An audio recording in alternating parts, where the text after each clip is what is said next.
Many developers confuse hiding elements with removing them from the DOM entirely. Angular's ngIf directive does something much more powerful than just hiding things. Let's see how it works.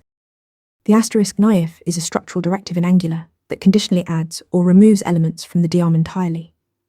Unlike CSS hiding, this directive physically creates or destroys DOM nodes based on a Boolean condition. When the condition is false, the element doesn't exist in the DOM at all. The syntax is straightforward. You add *ngIf equals condition to any HTML element. For example, if you want to show a welcome message only when a user is logged in, you'd write *ngIf equals is logged in on that element. The asterisk is critical. It tells Angular this is a structural directive. You can also handle the false case using the else clause. Add else followed by a template reference variable like else block. Then define an end template with that same reference to specify what should display when the condition is false.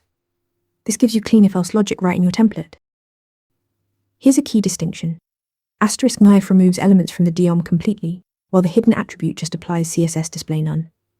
Use ngIf when you want to avoid rendering costs for complex components that aren't needed. Use hidden when you need to frequently toggle visibility of simple elements, since DOM manipulation is more expensive than CSS changes. Remember, *ngIf completely controls whether an element exists in the DOM based on your condition. It's one of Angular's most essential tools for building dynamic interfaces. Practice using it, and you'll master conditional rendering in no time. Want to get better at answering questions like this? With Interview Mentor, you practice real interview questions out loud.